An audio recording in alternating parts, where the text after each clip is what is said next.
whenever I have these great experiences, I see these great things. I've got the sound of... I'm up here, all these, like, surrounded by city lights. There's, like, a gorgeous lit up, like, rainbow bridge over there. Got the breeze, the wind, the sound of the ocean, the sound of the waves hitting the shore. Like, Jamison loved the ocean, the beach. And all this stuff, like, I experienced this, and it's super nice. And I enjoy it. And like... I kind of extra love it. There's like a layer of like preciousness on top of it. I'm far less likely to take it for granted now because I know that Jamison can never enjoy it again. And it, I mean, there's like an extra preciousness to it, but there's also an element of sadness to it, of melancholy in it. And I don't think it ruins the experience for me, but it does make me kind of sad, and I do have to make an effort to, I mean, it's okay to feel that, and I think it's just there, and it's real, and I'm gonna feel it, but I have to make an effort to, like, let it be there, and then also focus on how it's good, because, and I think that kind of makes sense, because, and I don't think that's a contradiction. I can have both at the same time, and I can enjoy both and love both at the same time, because I wouldn't be sad, I wouldn't be feeling that if it wasn't good, because I'm sad that Jamison can't experience it because it's good, because I know he would like it, and so I feel that sadness, but at the same time I also appreciate it that much more, and like really fully recognize in a richer, more alive, more awake way that yes, this is good, this is a precious thing that I'm experiencing. I'm lucky. Aqua and Ventus need rest. Terra, look after them. No, Sora.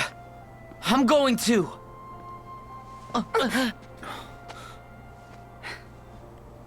That's what he wants. For us to make a mistake. Put ourselves in danger. Sora, go. We'll catch up with you. Right. I got this.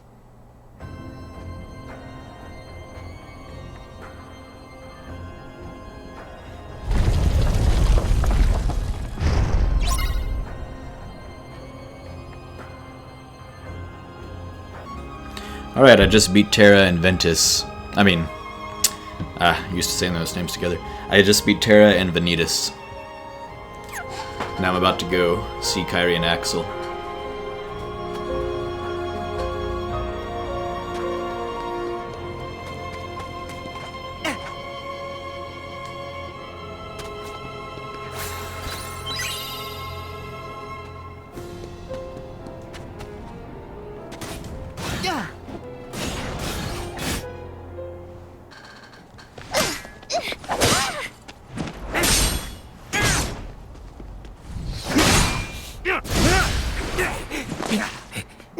Kairi! Axel! Sora! Why is Xion here?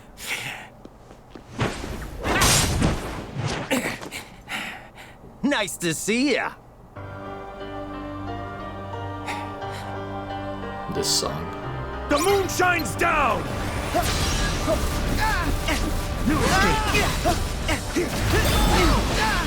Fall.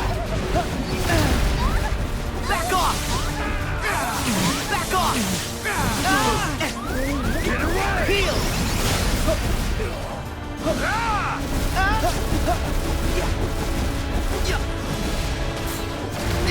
Fall. Yes! No escape. Get away.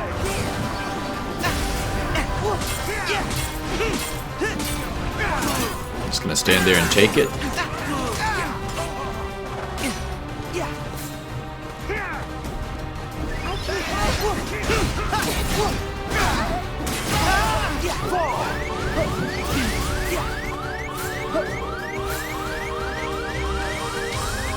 I call on the moon's pale light.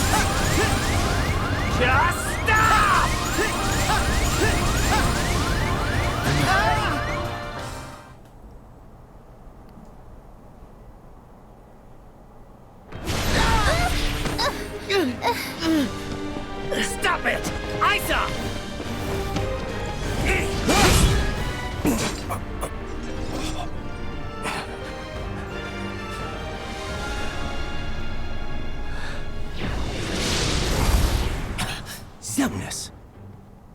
There was a time when I trusted you to deal with traitors. And now, your betrayal outstrips them all. What final words do you have for your superior? Well, let me think about it. How about you were never my superior? Ah, ever the rogue pawn. Knocked from the board early in the game.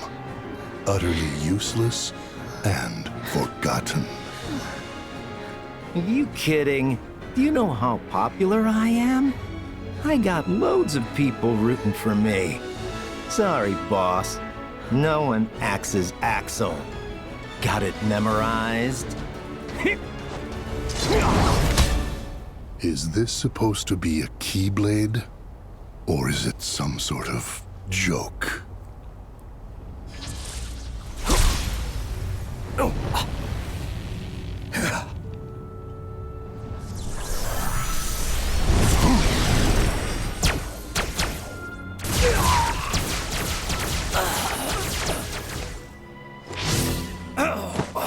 Our plans have been dashed by you. Far more times than I care to count. Now it ends. I will purge that light in you.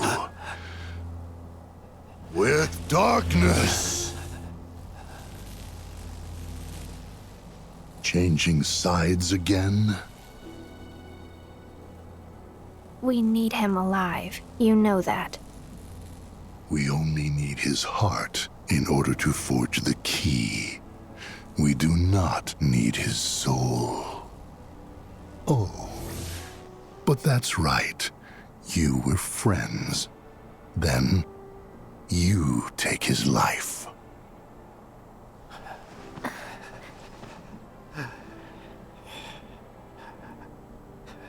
Who are you?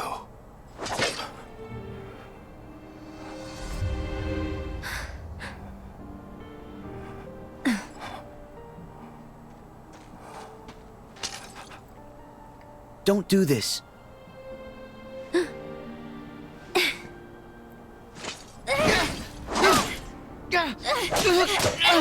Wait!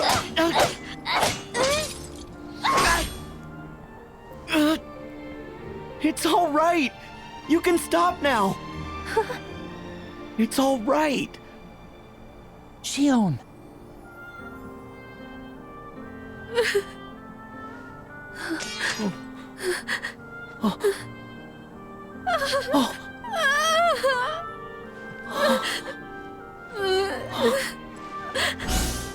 Useless puppet.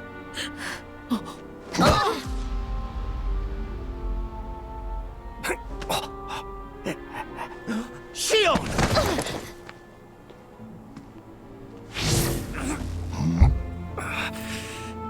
Your Keyblade is no more. And still you think you can play at being a guardian of light? You can wait your turn. Also ran.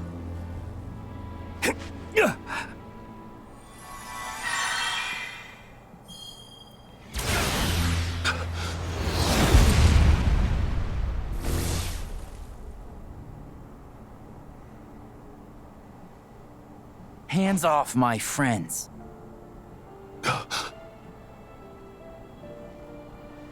It cannot be.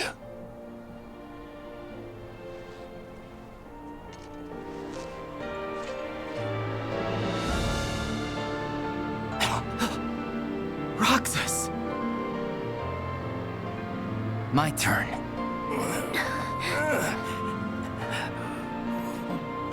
Roxas.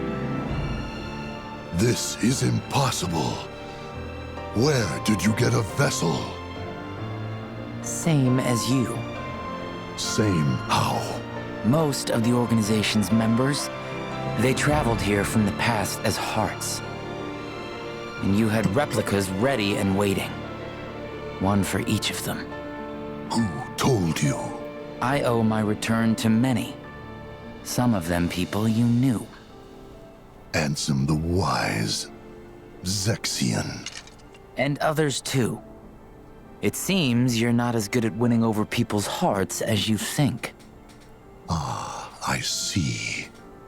There was one last thing I needed in order for me to be whole again. A connection. Sora helped me find my way back here. To my friends. Roxas!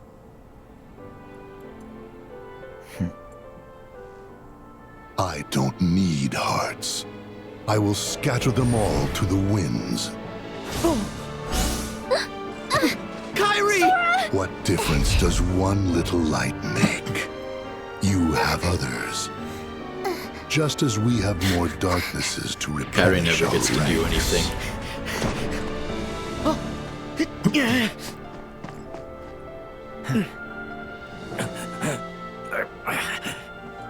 Rest, Axel. Roxas will fight in your place.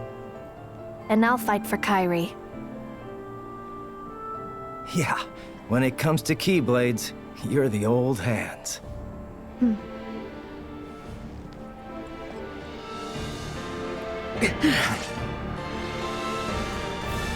No escape!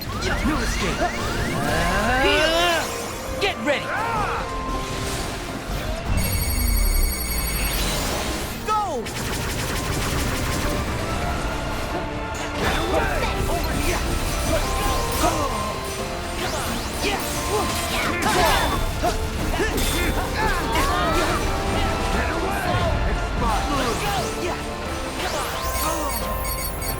Got him!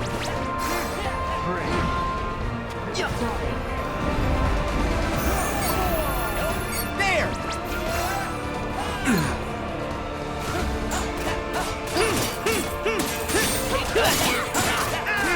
Try this!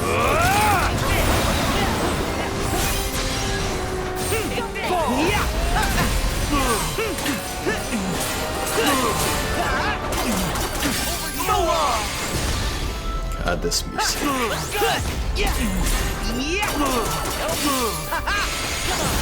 I call on the moon's pale light. Heal! This fight is over. Expire!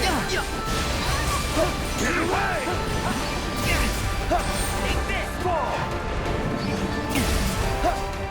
Jeez, this music. No escape! No escape! It's over! It's over! Break! Still haven't achieved our goal.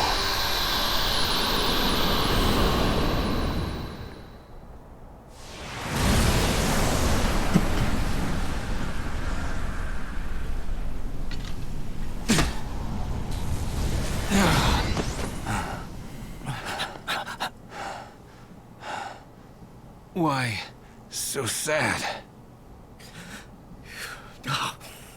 You let them reduce you to this? I thought you outgrew the marks under your eyes. So? You look like you need them. Stop it. The whole act. I thought this was all for her. At first, I sacrificed everything to try and track her down. You're the one who went off and made other friends. Left her and me both in the dust. It infuriated me how you just exited our lives.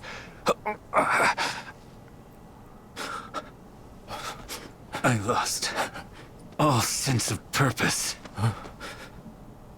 I didn't forget you. Yes, I know. You wouldn't do that.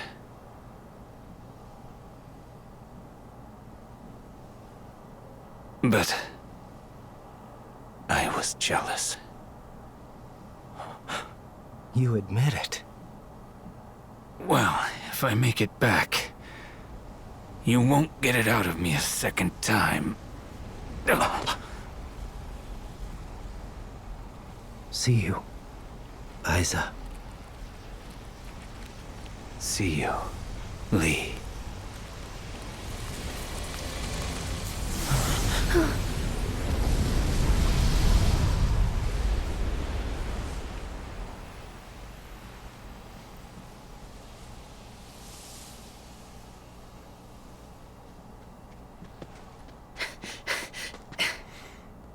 You go help Kairi. Right. Gotta run. Good luck. All right. What now? Huh?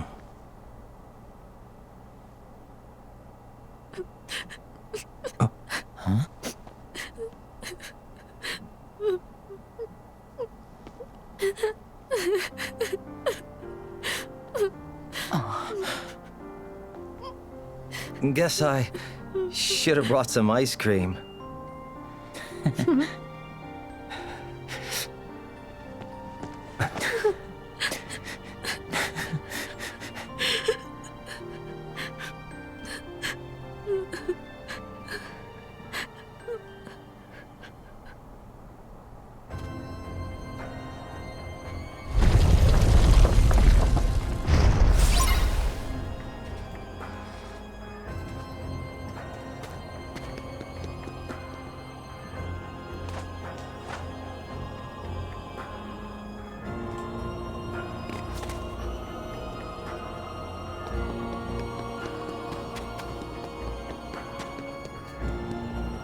Tower of Endings.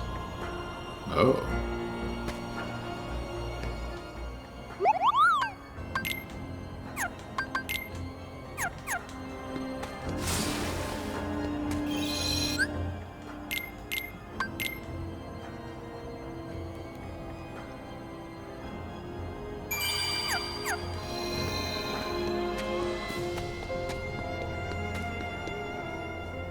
Tower of Isolation.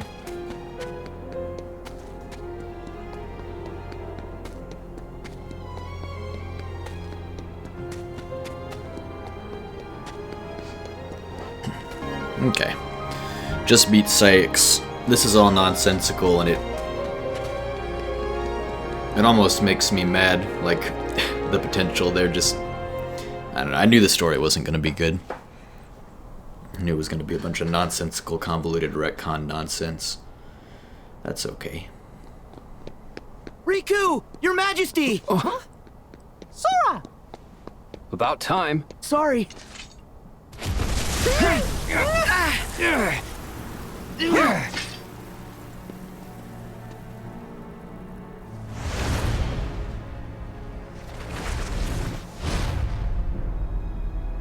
Xemnas!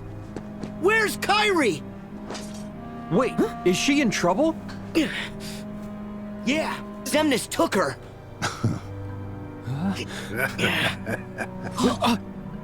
Settle down, boy. It's Sora! The 13 darknesses and 7 lights have clashed 9 times, yielding these 9 keys. Keys? We are 4 short, but those 4 keys will be produced here and now. Yeah, sure. And what makes you think there'd ever be any way we'd help you with that? Huh. You forget I plan for every eventuality. Kairi! If you do summon Kingdom Hearts, we will defeat you. And we will close it again. Perhaps. That is, if you survive that long. Ah, this music. Go back to the shadows, Ansem.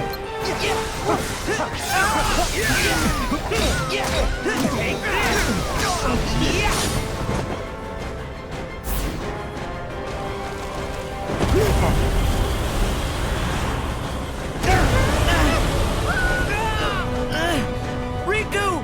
King Mickey!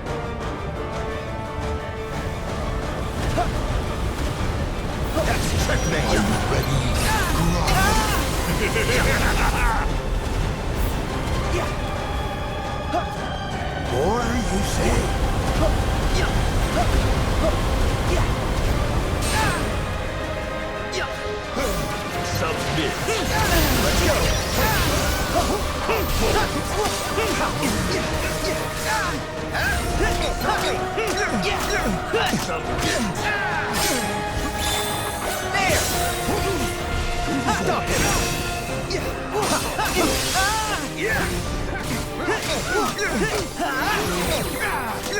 See ya! No more. You'll never win. There! Go! Embrace the dark!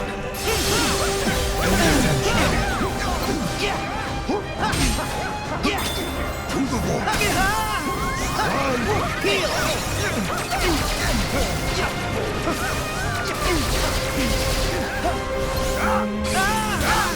No more.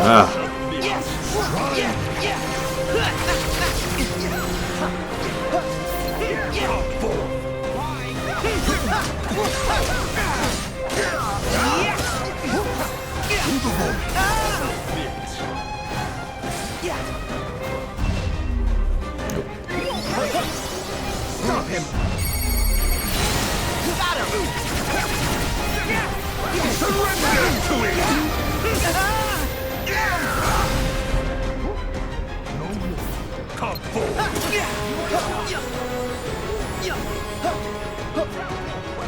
Desist. I don't want to fight you anymore.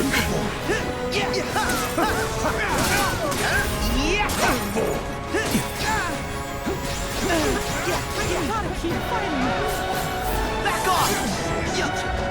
Storm! Back off!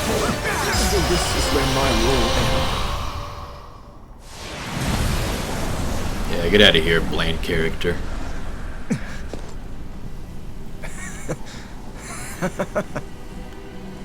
What's so funny?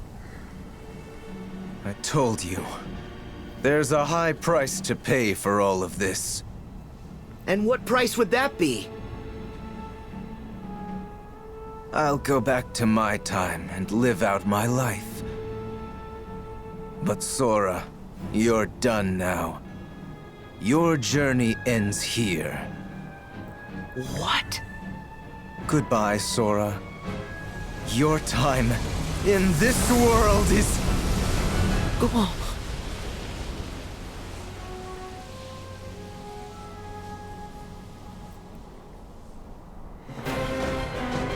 How the wielders weep for you. All begins and ends in darkness. Submit.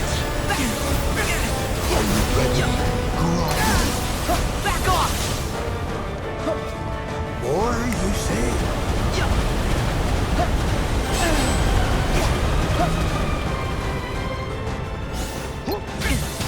No more. Surrender to it! Back off!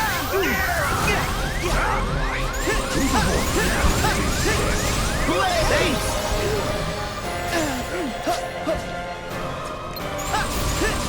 Oh, he's invincible for some reason. Alright.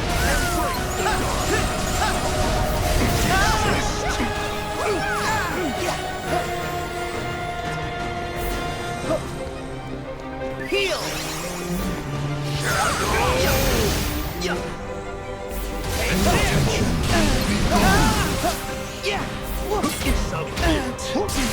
No more.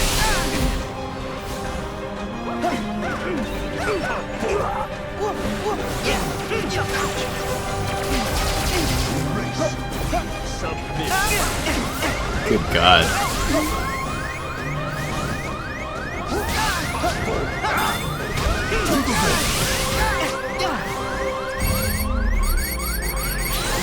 Gotcha! Thank you!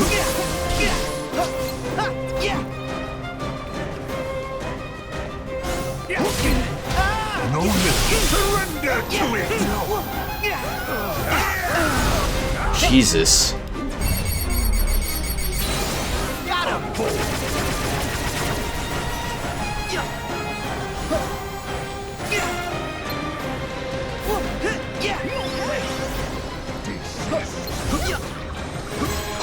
No more.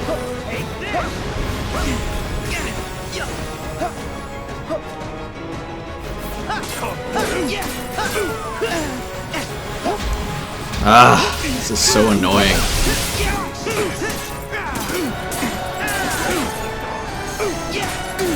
Fall before these broken keys. All begins and ends in darkness. Submit. Are you ready? Surrender.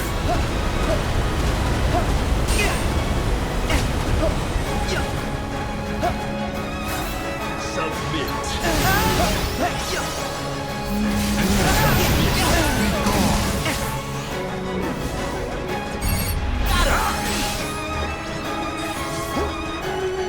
No more.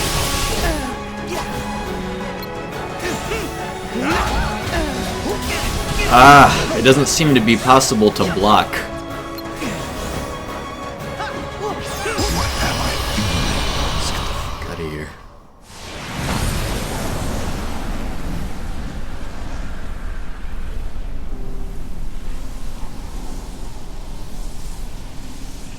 Bested. Yet again. Yeah, you shouldn't have been in the game, honestly. Shouldn't have come back after 2. I It know was really that you dumb. have a heart. What do you feel? Was it worth it? I feel the emptiness where my companions once stood. I took them for granted. And now I have nothing. My first surge of emotion in years. For as long as I can remember. And its loneliness. Do you see? A heart is just pain. Pain is being human, Xemnas. Really? It must take incredible strength.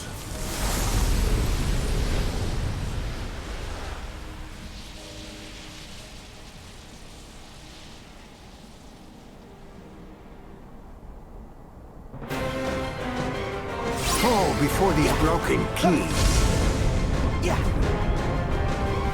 All begins and ends in darkness. Return to darkness!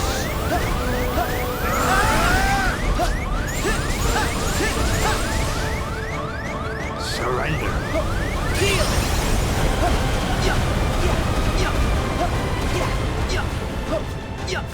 Surrender to it!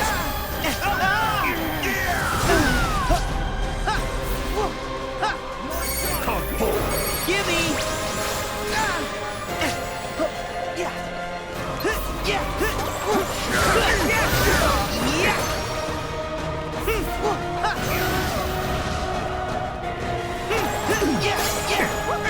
Take this! Here we go!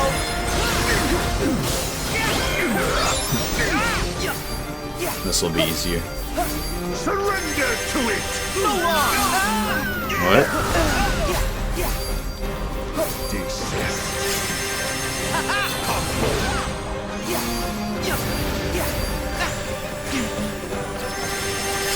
Go on!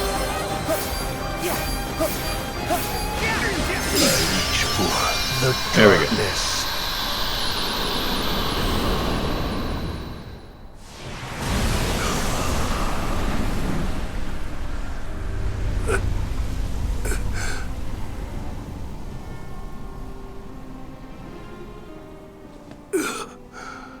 Ansem.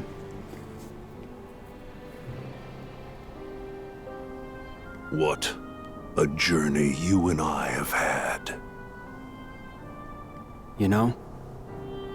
It's strange. I think I'm gonna miss you. Your strength is vaster than darkness. I knew I never stood a chance. Part of me wanted to defy my fate. But when the others betrayed us, I found I did not care. And then, nothing else seemed to matter anymore. Ansem. But it is time to move on, boy. There is more to seek. So go forth now and seek it.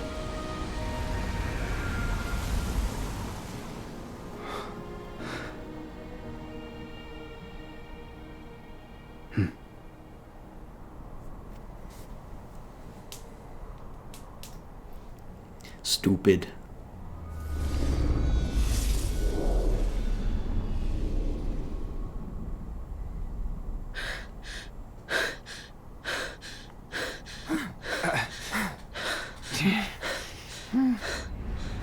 12 keys we have now.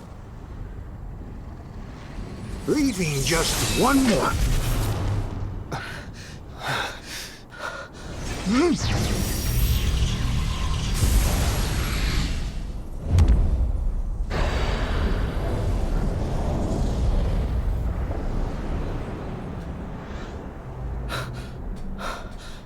Now, Sora.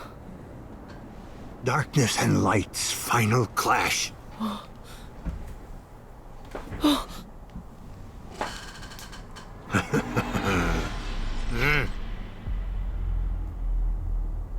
Kyrie! You require motivation. Not really. He's gonna fight you.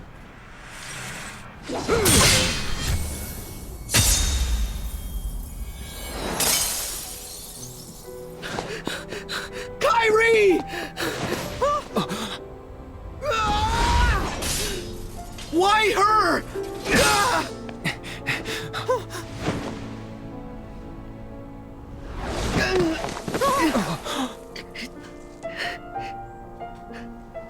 Why? I have done it. Xehanort!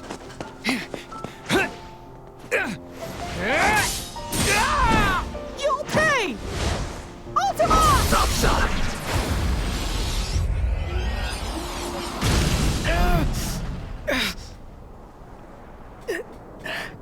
Your Majesty! Riku!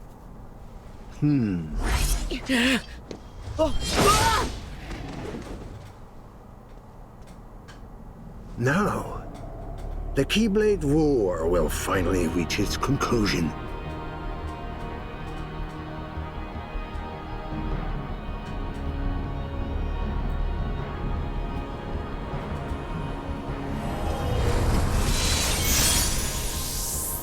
Oh.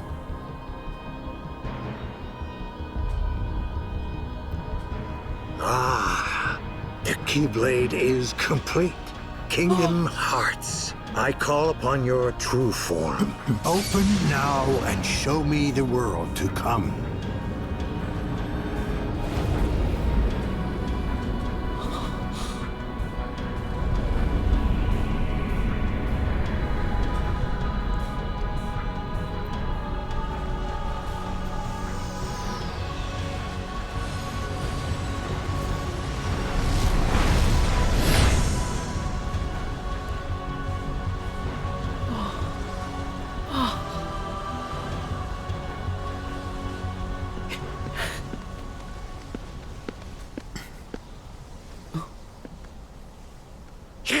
Don't give up. We thought you might be able to use a couple of more half pints. Donald. What? Goofy. Typical. You can't do anything without us, Sora. Now wipe those tears. And let's go stop Master Xehanort. Yeah. But he controls Kingdom Hearts now. And Kyrie. You worried? Guys. Sorry we took so long. Had a couple of plot points that needed ironing out. Master Xehanort. He did it. He opened Kingdom Hearts. So what now?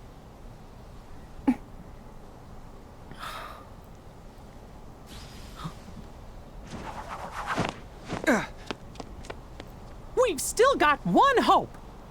Your Majesty, Riku, are you okay? We're fine. Yeah. What hope? It's Xehanort. During the Mark of Mastery exam, we learned that he can transcend space and time. He's a portal, and we can use that to trap him.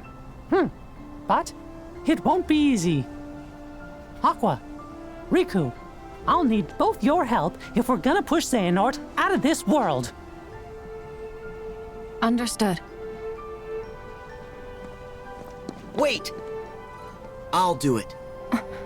What? Kingdom Hearts is a much bigger threat. Let me handle Xehanort, while you guys keep it shut.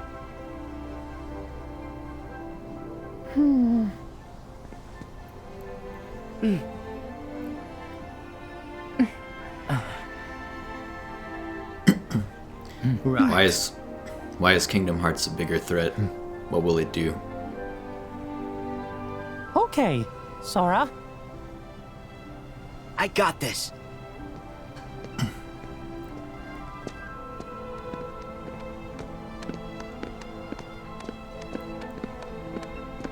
Huh? You can't forget about us.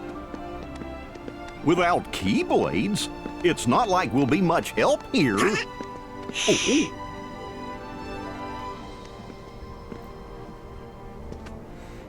3 half pints together again.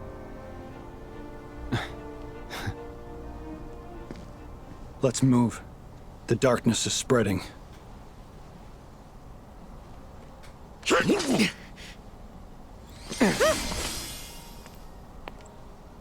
Sora, Huh? Oh. Hey. Kairi will be all right. I can feel it.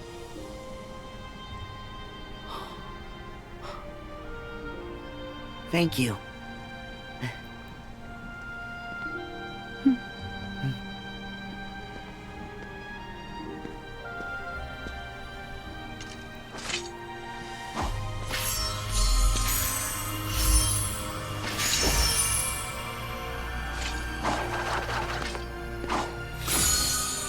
Do it!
Oh, you were reading that too.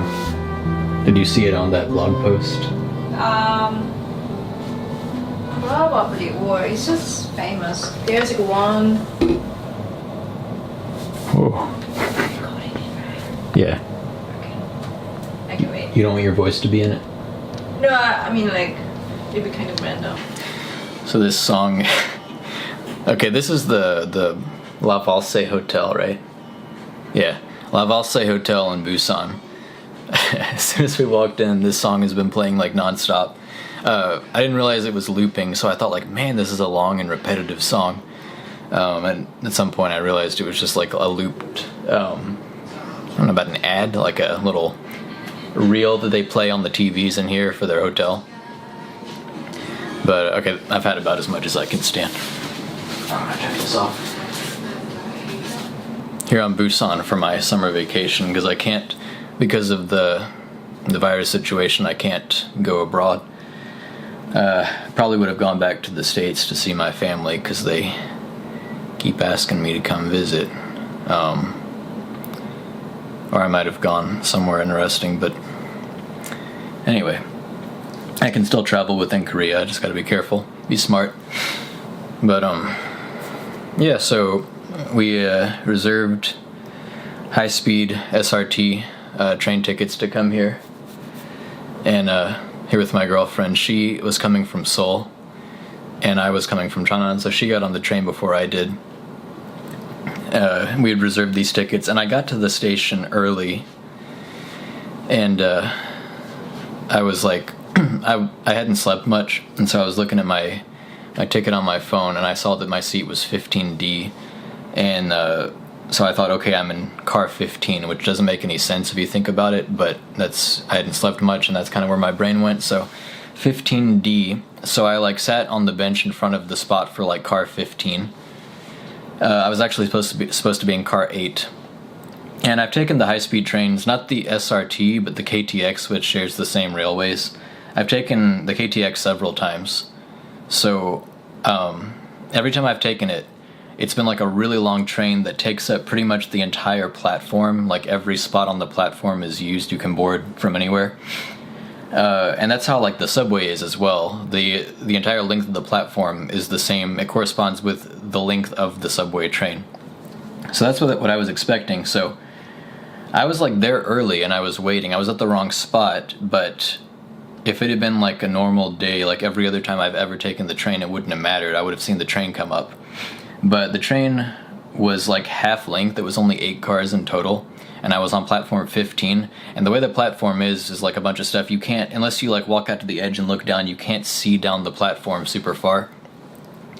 So the train came up, and I didn't see it, and I didn't hear it, but I heard an announcement repeated over the loudspeakers, and it was in Korean. What I picked up from it was like it was talking about like my train, and I thought they were saying it was late, and my girlfriend had not texted me, so I just figured everything was kind of whatever and chill.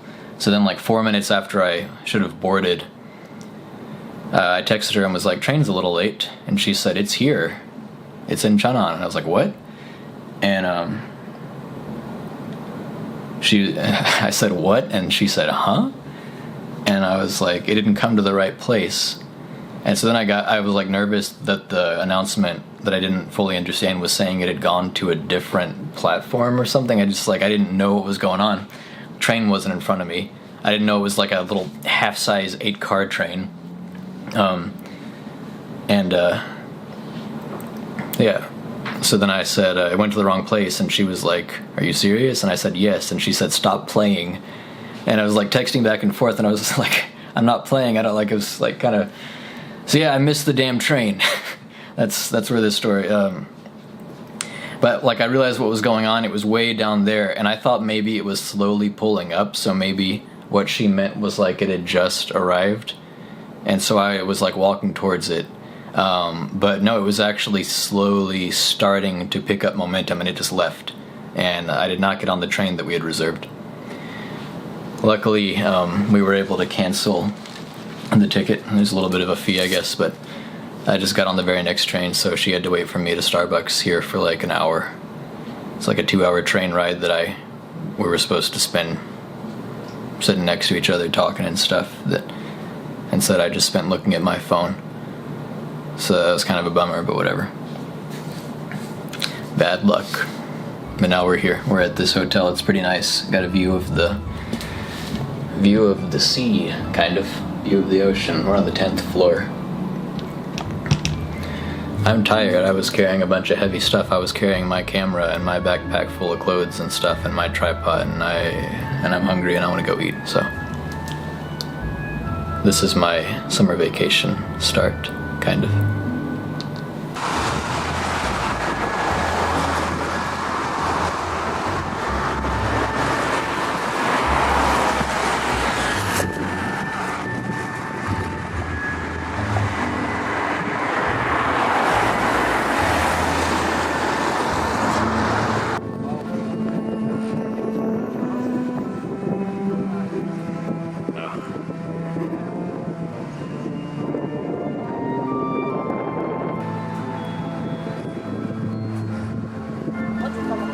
Got the video of our shoes.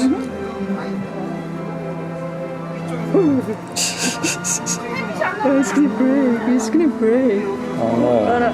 Oh my gosh. Look at that.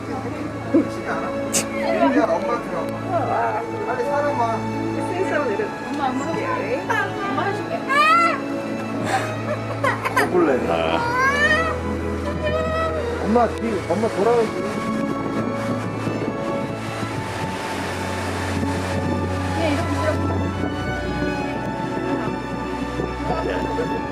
이러고 있으라고. 얘들아, 아빠 봐봐. 얘들아. 아빠. 이거야. 지원이.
Some elevator music, smooth jazz remix of Black Star by Radiohead. It's coming through the speakers, but the speakers are kind of messed up, so it sounds like a robot lady warping in and out of dimensions. That was maybe a stupid description, but you kind of know what I'm saying. We just had breakfast up here on the 28th floor of, this is the 29th floor, but down one, of the hotel. It's pretty beautiful day. It's really hot. I have an awesome view of the, where is it? No. Here? Okay. Yeah. We have a really good view of the ocean, the sea. It's really pretty out here. I haven't showered or anything yet. This is kind of vacation. Don't have to look presentable in a hotel, I don't think. That's how it is in America. It might be different in Korea, but no one said anything. View of this cloudy, misty mountain over here is awesome.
where they had a cannon? I think so, because it's got the numbers.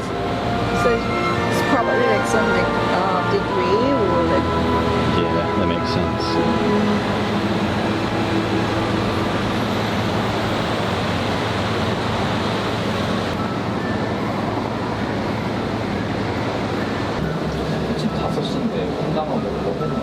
그냥 회만 먹을까?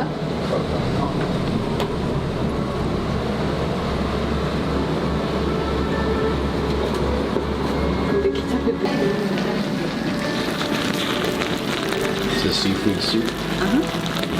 with rice, like France rice inside. Okay, so she put it in like separate like pieces. So nice of her.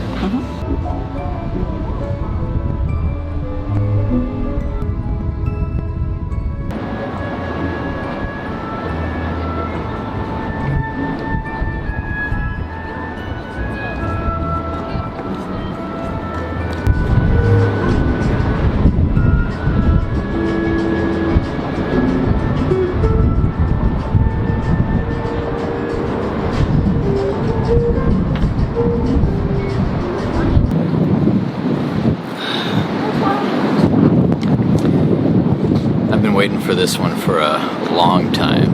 Been working my way through these little snippets of clumps of gameplay I've put together, adding the vlog content as I go, and this one is one I've been waiting to get to. So I'm in Busan. I'm on the roof of the La Valse hotel that I'm staying at. Sunset is going on behind me.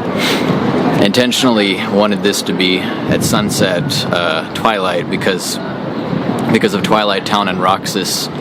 This episode, if you watch the gameplay segment, obviously it's a pretty big Roxas-related story moment. And even though like a bunch of other stuff happens, that's the part that really stood out to me from that segment. Is, well, spoilers, but his return and the music there.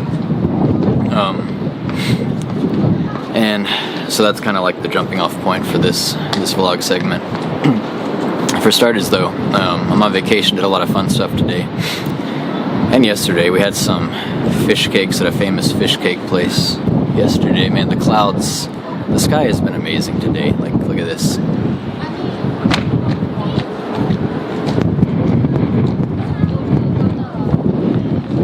I don't know what I actually caught just then because I wasn't seeing the screen display thing, but anyway, had some good fish cakes. Just went to a famous Chinese restaurant that apparently everyone recommends and had this awesome like seafood and rice soup. It was really good. Let me think about vacation. I talked about this in a previous episode in the actual gameplay part, like while I was playing through part of the Pirates of the Caribbean level. I talked about this, but I know most people don't watch the video game part. But I talked about going on vacation with my family when I was a kid. We went to Florida a couple times, and we went to Maine a couple times. My mom and dad and me and Jamison. It was always a big deal for us to get to like go to the ocean, see the ocean, and swim and stuff. And we had relatives in Maine. We went up there 2 summers in a row for 2 different, like our cousins got married, one and then the other. Had lobster and stuff. I remember we stayed at a house. We stayed at a house like across from my aunt and uncle's house. And I don't know if it was like their friend who was out of state for a few months and he let us use the house. I can't remember, but we stayed at that house. My dad ate a bunch of seafood for like the reception or something, or they just had like a lobster boil. And I just remember waking up one morning and like everyone else was already awake, and Jamison was like a kid. He was probably like, how old would I have been? Jamison was probably like 7, and he was like, Daddy, because we had eaten seafood the night before. Jamison was like, Daddy pooped and it smells really fishy. It like smells really fishy all through the house, and it did. Yeah, I just remember that. I've always remembered Jamison. He sounded so like not traumatized, but it was like, this is a point of major concern that I'm bringing up. Everyone should take very seriously. Anyway, yeah, vacations. That's actually not really the main thing I wanted to talk about here. But my girlfriend over there just did this when I looked over. I didn't even know she was there, but I looked over and she did that. Anyway, it's so beautiful here. Like, I'm so glad we stayed at this hotel.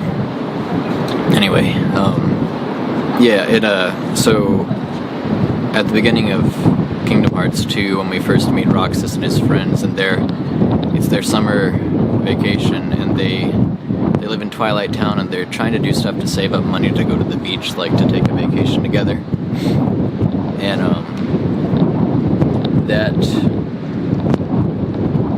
that is, Jamison and I enjoyed Kingdom Hearts 1 together, and then Chain of Memories, the game that connects 1 and 2.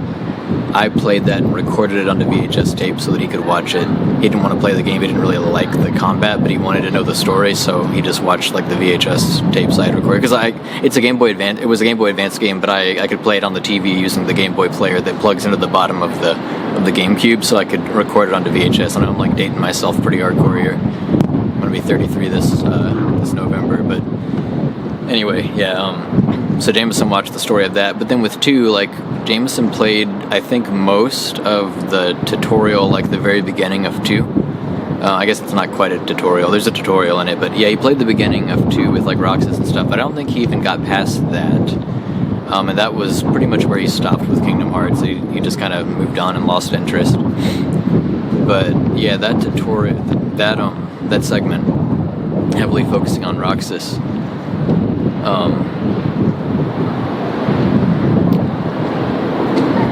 It's interesting today, like, so on this trip, here in Korea, it's like typhoon season and rainy season. It's been just raining nonstop for like over a week. Like, it was flooding pretty hardcore in the city I live in, Cheonan. Or like cars halfway underwater and stuff. It was kind of scary. Not in the area I lived in, but I didn't even get out and all that. But anyway, yeah, it's been raining so hard, and like an issue I have is whenever I get new shoes, this keeps happening in Korea. Like, I'm really happy and like they look good and they're comfortable and stuff, and I'm like, yeah, I could be proud to walk out wearing these shoes. And then like everything's good until like summer hits and it just rains hardcore and gets the shoes super wet, and then like from then on the shoes like smell bad for a really long time. And that has currently happened to my favorite pair of shoes that I got about a year ago when I visited Tennessee. And it hit the peak yesterday when it was just pouring rain the entire day. So we're walking around, seeing all this stuff, and even after it stopped raining, my shoes and socks were soaked. So I'm walking around with wet feet, wet socks, and she's walking over here with her ears like she's listening. And now my shoes smell bad and like horrible. And so today I decided, like, I'm not doing this again. I'm not sure the shoes are still wet. I'm not walking around with wet socks all day for this. So first thing we did after breakfast was we had breakfast up here, by the way. But first thing we did after that was went and bought me some sandals. And I was looking at some more traditional sandals, and then we walked one store over and I found these. And anyone who is like super nerdy and into Kingdom Hearts and familiar with it might be able to understand why that was kind of weird to me, because I knew that today I was going to be recording this heavily like Twilight Town Roxas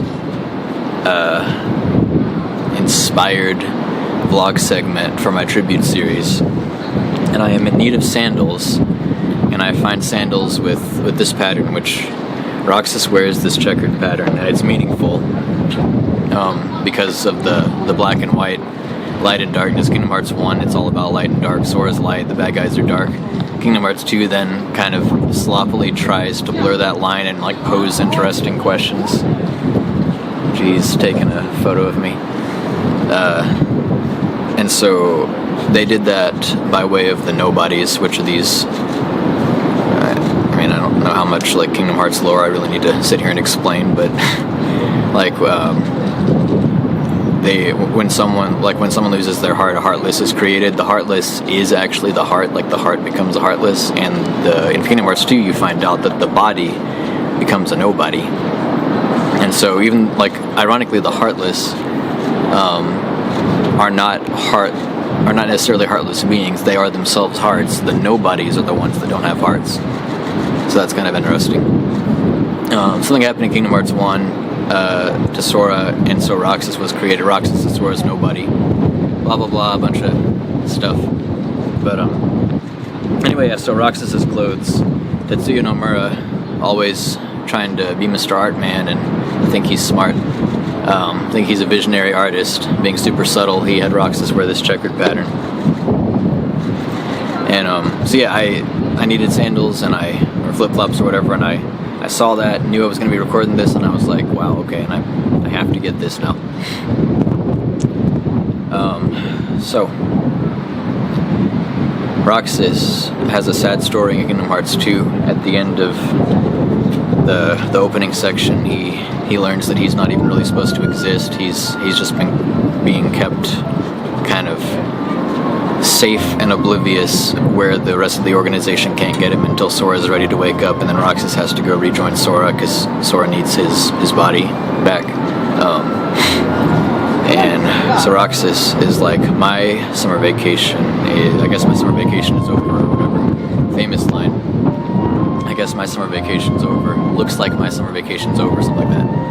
And he rejoins Sora. You don't hear from him again for a long time, and then at the end of the game, you find out he's still kind of alive and conscious, even though he's part of Sora. Like, he's his own person, kind of, and he's conscious inside of Sora's heart.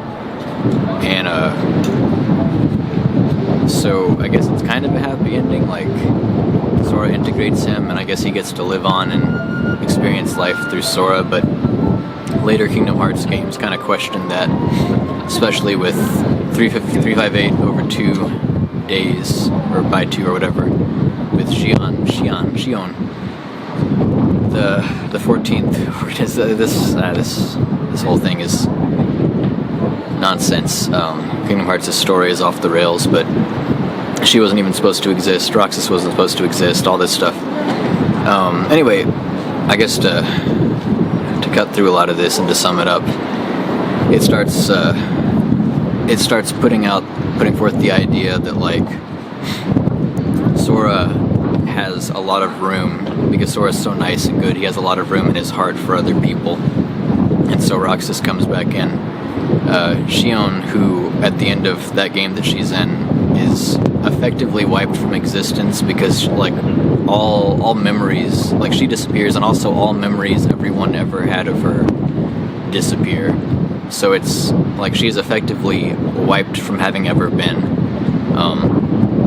Spoilers.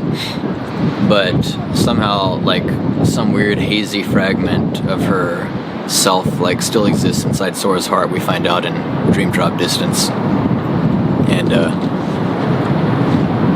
I'm going somewhere with this. If you watch the gameplay segment of this, you already kind of know what happens anyway. Spoilers again, but they both come back. I guess there were, like, written records of her having existed, and yeah, Roxas comes back, Xion comes back, and it's like this big miraculous thing that, like, was thought to be impossible. It's like a huge moment. But yeah, Kingdom Hearts, like, the more it went, the more, like, Tetsuya Nomura figured out the story that he was trying to tell over, 10, 12, 15 years, whatever. The more it became, like, the more it really started to contrast Sora and the main villain, where the main villain was literally trying to hook his organization members up to a machine and install copies of his heart into them to, like, take him and spread himself out among other people. So it's like he's thinking that everything else should change to, like, reflect him, whereas Sora is the inverse. Sora takes other people into himself and kind of nurtures them, and that's presented as a good thing. Like, he does that with Roxas and Xion and Ventus, and probably other people we don't know about, because Tetsuya Nomura is still making up the plot, I'm sure. But anyway, yeah. by the end of it, you kind of see that Xehanort, the main villain, well, I guess spoilers for the end of Kingdom Hearts 3, but I don't know, I highly doubt you care that much, but you kind of see that what he was trying to do everything alone, and Sora, throughout the whole series, has been all about teamwork, and like Donald and Goofy, and friends in my heart, blah, blah, blah. And so, like, one is obviously better than the other. But with Roxas and Xion, the idea of people who are gone, but still kind of around, like, forgotten, wiped, it's like it's as if they never existed. But they're still kind of around, and it's like something is missing, and there's this desire that they should be able to come back and be whole. It's really windy out here. It's had me thinking some about this tribute series, and specifically some of the changes that I have decided to make in my life as a result of thoughts I've had since losing Jamison. I guess before I get too much further, I forgot to say this. I intentionally wore black shorts with my white shirt today to further drive home the light and darkness somewhere in between silly Kingdom Hearts 2 Roxas color theme stuff. But okay, anyway, so yeah, I've talked in a few of these videos about changes I've made, like I'm practicing guitar, trying to learn guitar, trying to do stuff and live for Jamison, be happy for Jamison. Some of it is like he would want us to, well, some of it's just like flat out like I can't just be sad for my whole life. I have to be happy, and I have to live and enjoy my life while I have it, and that in itself is enough, I think. But it can also kind of, like, some people do experience guilt, and like the idea of moving on and being happy even when like they shouldn't be because they lost someone so important. Like, why should they be happy again? But I think I've talked about that some, but yeah, like that, I think that's unreasonable. Like, it makes sense for people to feel that way because they're, you know, traumatized by a horrible loss, but it's not rational. Like, you should try to be happy and enjoy your life while you have it. There's no point in being miserable. You can be miserable, it's okay to be sad sometimes, but like, you shouldn't feel morally compelled to be miserable. That makes no sense.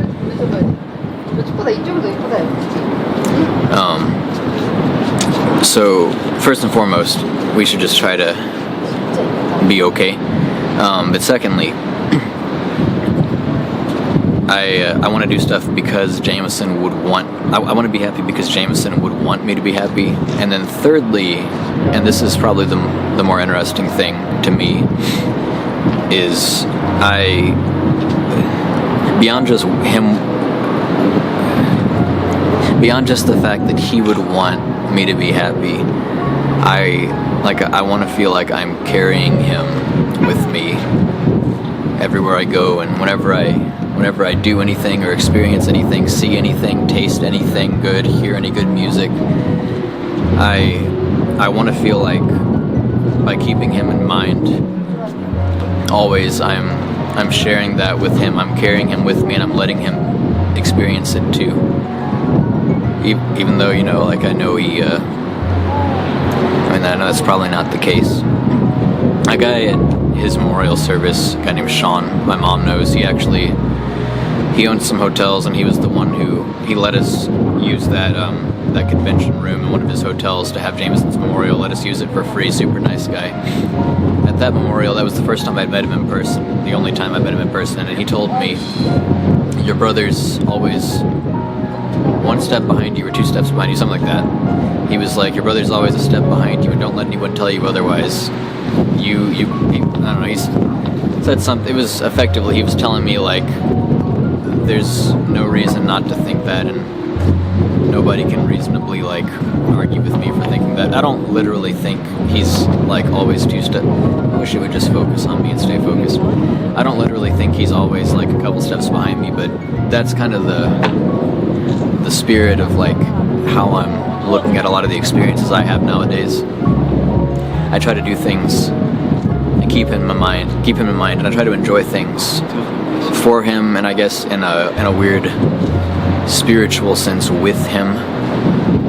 If if he exists at all, if there's a heaven, if there's an afterlife, if he can somehow know what I'm doing and see what I'm doing, I just want to, if he can somehow like know my thoughts that I'm directing towards him, know when I'm talking to him, know when I'm talking about him. Not that I necessarily think he can, or that any of this is like true, but if by chance he can, I want to share everything with him. I want to give him the stuff that he can't do himself anymore, see himself anymore.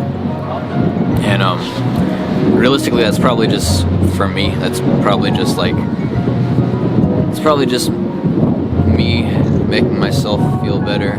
I mean, I don't know. Not entirely. I mean, like, I really don't think he's walking around behind me invisible, but like, we don't know what happens after death. So I'm like covering my bases, I guess. Anyway. But yeah, so, yeah, Sora, in Dream Job Distance, Sora has a moment where he, like, is kind of inside his own sleeping heart or something, and he encounters Roxas, and he's like, Roxas, you deserve to be your own person every bit as much as I do, because, the time Roxas has been separated from him, he became his own guy, had his own friends and experiences in life, and he should be able to get those back, and anyway.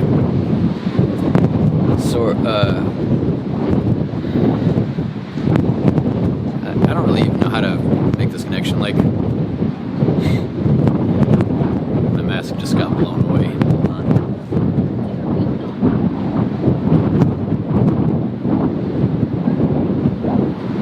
You bored? Okay. Okay, alright.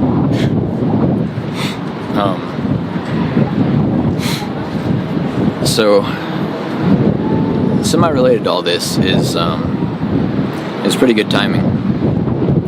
Recently in One Piece, which I've been reading and have been reading for like since 2000. I've been watching or reading, following the story of One Piece since like 2007. It's great, but very recently, and spoilers for One Piece if you care, there was a character introduced who it's a woman who has chosen to live as a man, not because of any like gendered related issues, gender dysphoria, I hope that doesn't get my video flagged, but whatever, like all that stuff, it's not about that. It's a woman who's chosen to live as a man because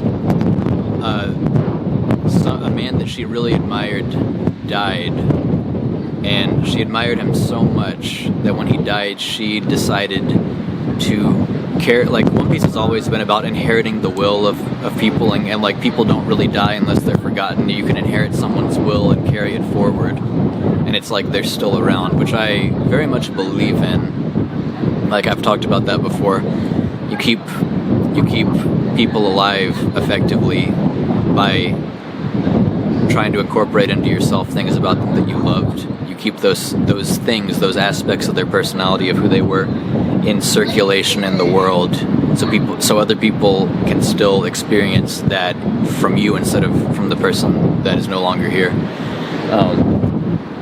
So yeah, One Piece has always been about inherited will, but this particular character takes it to like the extreme. She literally chooses to become that guy that she admired.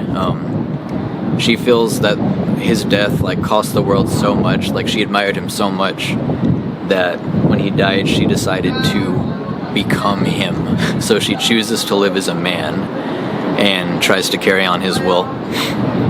And when I was trying to like, I was planning this episode and kind of had vague ideas of what I was going to do, but I was trying to have it all coalesce into something kind of cohesive in my brain to talk about. Reading that chapter really helped me kind of tie it all together, I think. Because what I just talked about is all well and good, carrying Jamison with me, and like, I've been learning guitar and I'm trying to get better at guitar. I'm still doing that, I'm working on that. And the stuff about like, now when I hike and I see trash, I pick it up because that's what Jamison did when he was hiking. And I think that's all good. But I do think we still kind of have to be our own people. I've probably said this before. I still have to be my own person. Like, I didn't agree with everything about Jamison, and I also just didn't have all the same interests as Jamison. I don't really care about skateboarding that he liked when he was a teenager, and I mean, I'm not super into rap and hip hop. And he, stopped being interested in like the nerdy stuff that I was into, anime and all that. But so I still think like I spend a lot of time on this series, kind of to the detriment of a lot of my other creative pursuits. Although, at least in regards to guitar, it's helped me like actually buckle down to like start learning it. And I don't know, making these resolutions has kind of helped me like force myself to like think more seriously about what I want to do. But it's like some of the stuff, I don't want to ever do something that I wouldn't have otherwise done just because Jamison did it and can't anymore. Like, I'm not gonna start doing hip hop just because Jamison did it, because I'm not into that.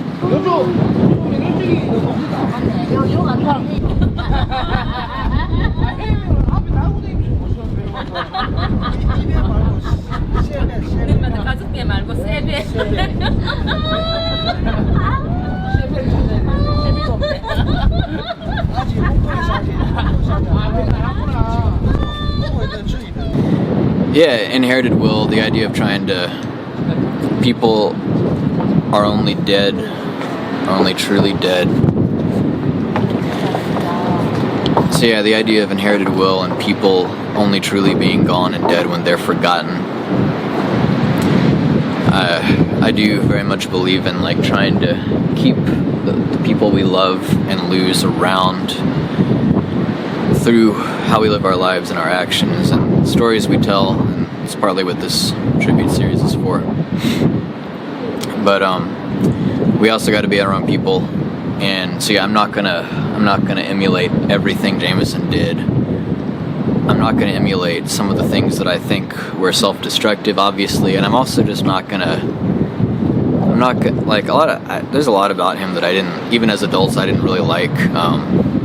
I loved Jamison overall. I loved him. He was my brother, and I liked him. I did like him a lot. I thought he was really funny and smart and fun to talk to. I liked my brother. I was happy to be friends with my brother once we were adults. But there's a lot about him I didn't really like. I'm not going to emulate all of that, but that, I don't know, this whole thing, be your own person, and thinking about the Kingdom Hearts story, like how seemingly impossible it was for Roxas and Xion to come back, but they did come back, which kind of changes everything. That had me thinking, like, if Jamison were around today, it makes me wonder if I would get along with him, or like, what would our relationship have been like if he were still here? If he hadn't died, how would our relationship have progressed? As we got older and our views and stuff on things changed, I wonder if we would have still been friends or if we would have clashed over certain things. I wonder if I would have seen him go down a road that I really didn't like or agree with, like not a self-destructive road, but I wonder if he and I would have become people, the sorts of people that each other...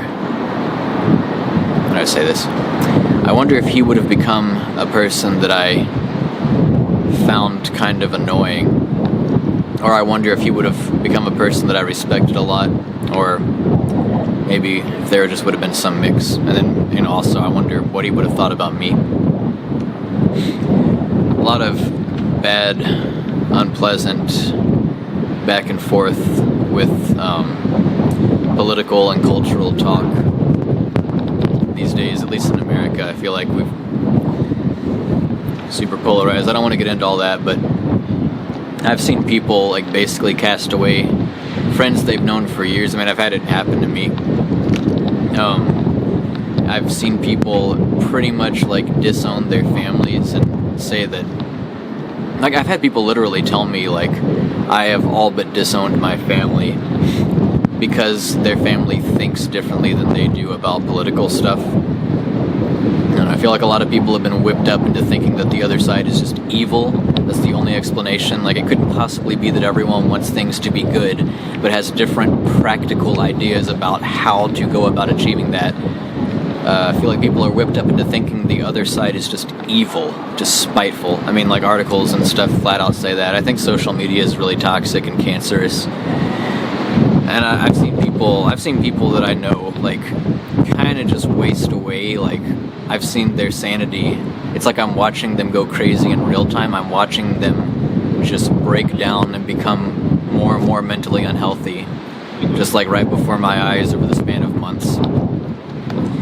And it's been the source of a lot of stress for me lately. A lot of bad thoughts. I just try to avoid it now. I pretty much avoid it unless I'm like sharing a memory or I'm like posting a link to one of these videos that I've completed and uploaded.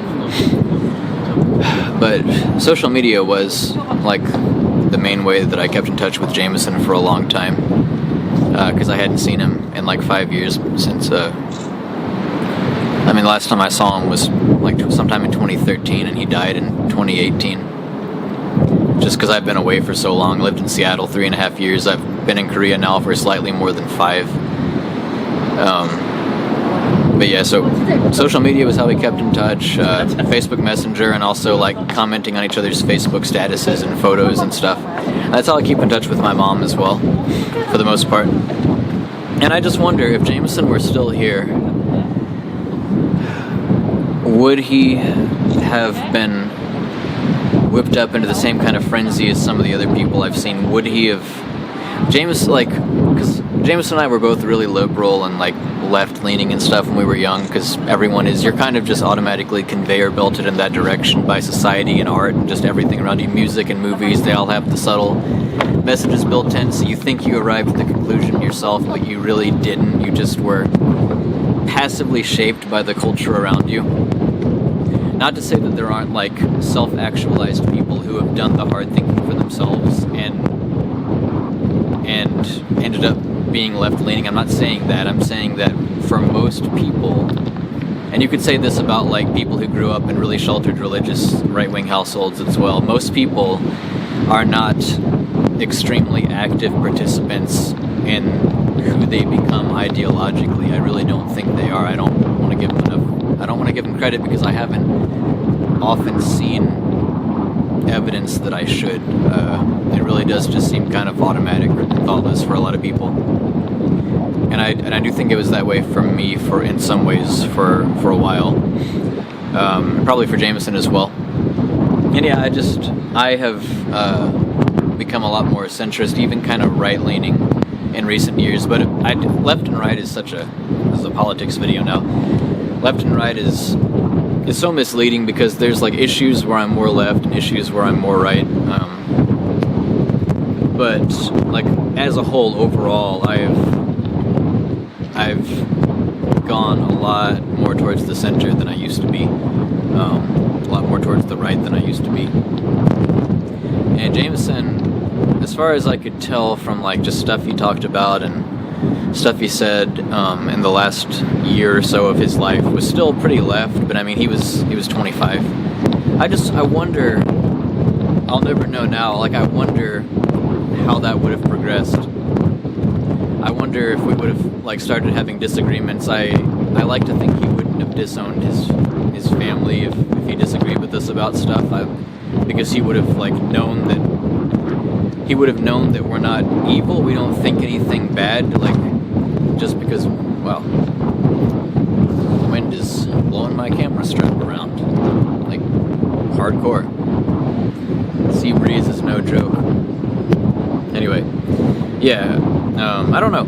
Like, I will say that when I talk to Jamison sometimes about some stuff, even back when I was more on the same page as him, I think he was actually more forgiving of, like, the other side than I was. Like, he would talk about some of our relatives and, like, how he disagreed with them on this or that political issue,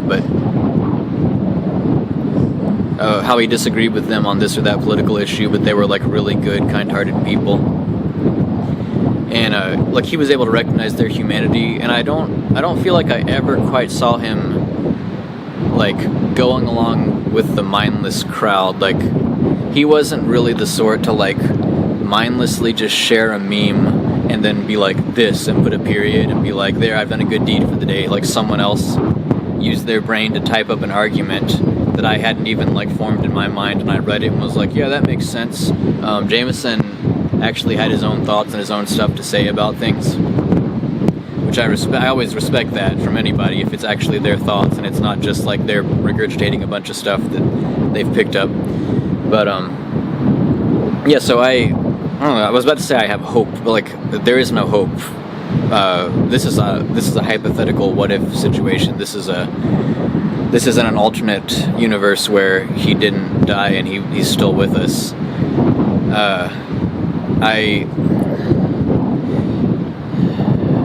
I guess I trust that. I think we still would have had a pretty good relationship. We might have, you know, we would have disagreed with stuff here and there. We might have argued some, might have had some arguments maybe approaching bitterness, but I like to think first and foremost, he and I both would have like known that at the core of our relationship is love, and I know that he's for the most part like a person who wants to be a good person, who thinks good things, or who wants good things for people and for the world, and he would know that about me and you know, the rest of our family. He loved our parents, he knew they were hard work, and he respected them a lot. I think he was maturing a lot. Anyway, yeah. I don't really know what else to say about that, like where to go with that. It's just I've wondered about that, like what, in the midst of just like how cancerous national discourse has become. Good grief, this wind. I've often wondered, like, if he were still with us, how would he and I get along? And I want to believe that we would make an effort to keep the baseline love and respect for each other. I think he respected me and thought I was a smart guy, and I respected him and thought he was pretty smart. So I think there's that trust there that we both knew that we were willing to like try and think critically and logically about stuff instead of just like mindlessly coasting along the ideological grooves that have been carved into our brains. I mean, everyone's prone to that, but I think he and I would have trusted each other's capacity to rise above it. Yeah.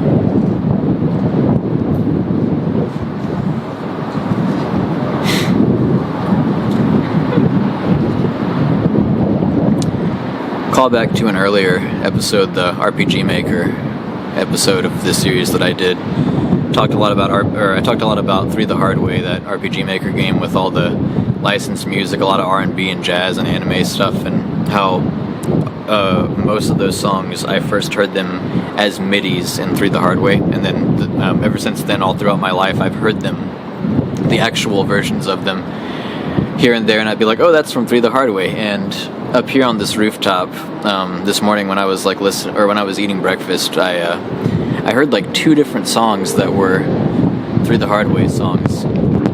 I used Shazam to find out what they were.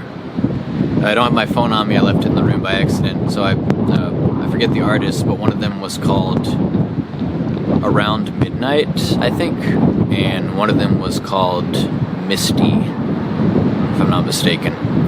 And I know Misty, like Misty.mid was actually one of the file names in the music folder of 3 the Hard Way, and I think another one was Midnight, so there you go. Anyway, brought that up because I talked about it in the series before, and Jamison was the one who actually downloaded that game, although he didn't finish it, but if not for him, I probably never would have played 3 the Hard Way, which is like my favorite game. Every time I hear music that I first heard in 3 the Hard Way, it's like out and about, you know, living my life, and I'm not expecting it. Suddenly I hear a piece of music.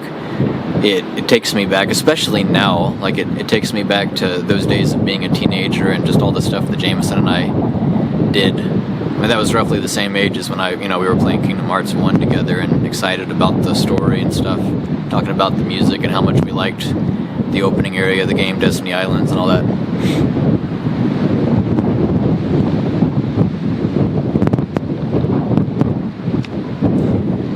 It is so beautiful out here. Busan, I lived in Seattle for 3.5 years. Busan reminds me so much of Seattle. They're both on the coast, kind of. They're both like, they have water next to them, and at least part of Busan is like on a hill, so like you're walking around what I don't know what downtown Busan actually is, but you're walking around what feels like downtown Busan, and everything's kind of on a slope, and you can go down to the water, and that's how Seattle is. Downtown Seattle is like on a big hill.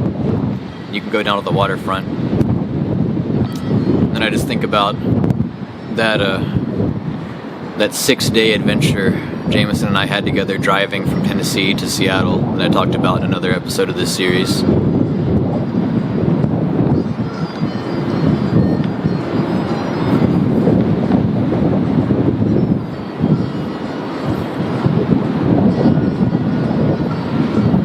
think about Jamison a fair amount, don't I?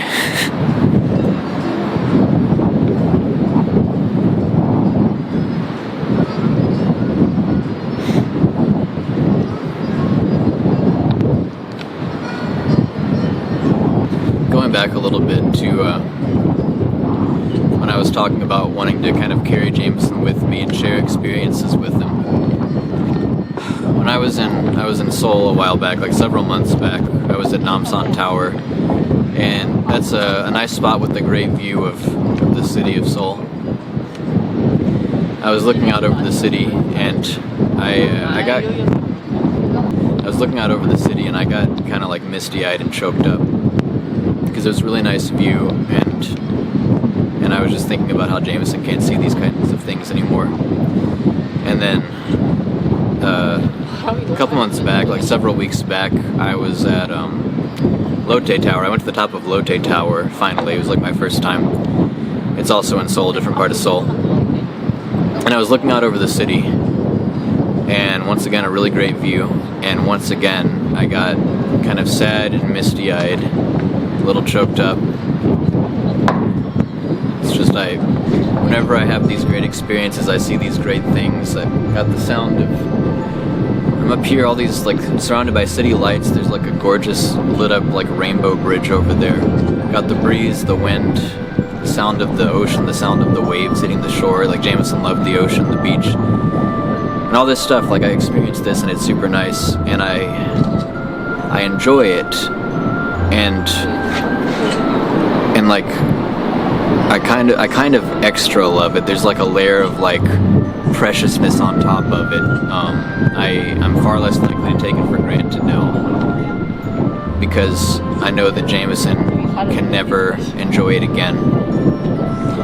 And it I mean, there's like an extra preciousness to it, but there's also an element of sadness to it, of melancholy in it. And I don't think it ruins the experience for me, but it does make me kind of sad, and I do have to make an effort to, I mean, it's okay to feel that, and I think it's just there and it's real and I'm gonna feel it, but I have to make an effort to like let it be there and then also focus on how it's good, because, and I think that kind of makes sense, because, and I don't think that's a contradiction. I can have both at the same time, and I can enjoy both and love both at the same time, because I wouldn't be sad, I wouldn't be feeling that if it wasn't good, because I'm sad that Jamison can't experience it because it's good, because I know he would like it, and so I feel that sadness, but at the same time I also appreciate it that much more, and like really fully recognize in a richer, more alive, more awake way that yes, this is good, this is a precious thing that I'm experiencing. I'm lucky, and I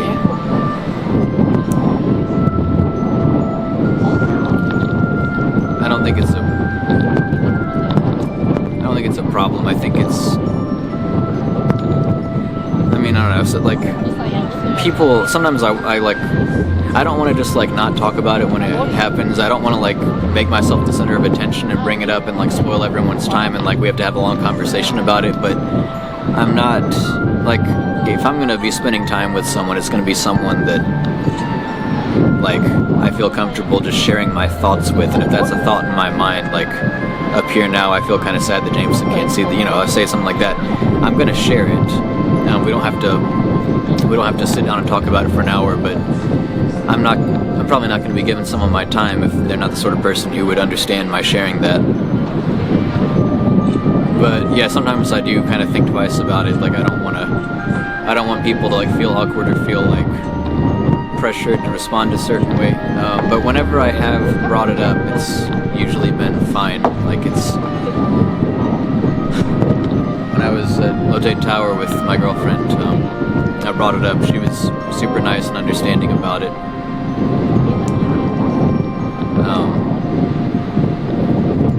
So, yeah, I've thought in the past, like, I've wondered, like, is this healthy? Like, if I'm still thinking about this stuff, like, over 2 years later, and it's coloring how I experience good things, should I seek help? But I don't think I should, because, like, I'm doing okay. Like, it was just a thought, but I think sitting here and, like, breaking it down now is, I think maybe that's about the healthiest way that I could be dealing with it.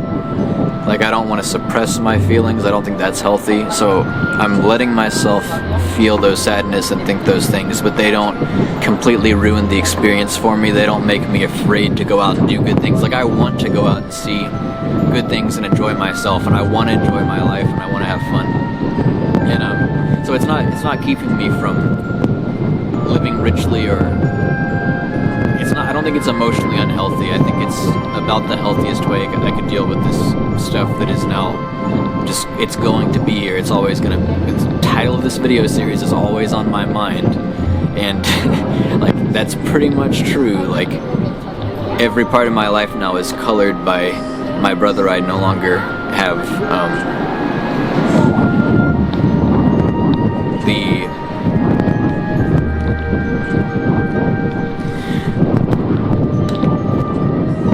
very first episode of this tribute series, the thumbnail I used for it has a picture of him and a picture of me looking down and smiling. And so people who see the thumbnail might kind of, like, get the idea, like, here's a video of Jordan kind of bittersweet, mostly happy, reminiscing about Jamison. That frame that I took that picture from, of me looking down and smiling, like, that moment is actually from when I'm saying what happened with Jamison's life. And I said,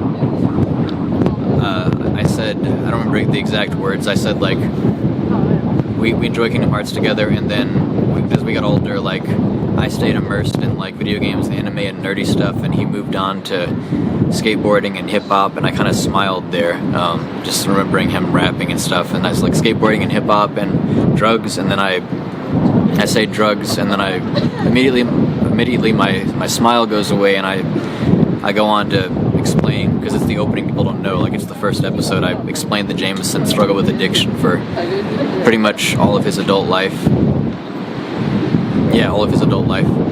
And so yeah, that moment that screenshot is taken from is like, it's this moment of a duality of emotions, because I'm smiling, remembering this thing about Jamison that I thought was kind of funny and that I liked and respected and that I loved, and I'm smiling, but it's immediately tied to this sad thing, and that's what this whole thing is.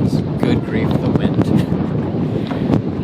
That's what this whole thing is happy and sad together, and I think that's, like, I didn't even really consciously think about all that stuff when I chose that picture for the thumbnail. Like, I just thought it was a good, appropriate shot. But having thought about the context, like, it actually makes it all the more appropriate. Oh, it's G again. Hey.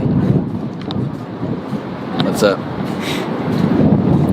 But yeah, having thought about the context, it makes it all the more appropriate. Like, I'm literally in that moment, in that frame, I'm transitioning from smiling at a happy memory to about to not be smiling because of a sad memory, and I'm just gonna go back and forth, and that's gonna be my life. And that just is life, I guess. Like getting into Kingdom Hearts territory, light and dark, light and dark, and then what lies in between. Duality. I don't know, whatever. Blah blah blah blah. But so yeah. Anyway, I can enjoy experiences and like truly, actually, really enjoy them, and at the same time be sad while having them. Precisely because I'm having them, because my having these experiences are reminding me of sad things, and the fact that Jamison can't have these experiences. They're reminding me of my loss, so they're directly making me sad in that way. Well, no, they're not directly. They're indirectly making me sad. They are reminding me of a loss. The loss is making me sad. But I'm also enjoying them, maybe even more than I would otherwise. I'm sadder than I would have been if Jamison hadn't died, but I'm also appreciating them more than I would have been.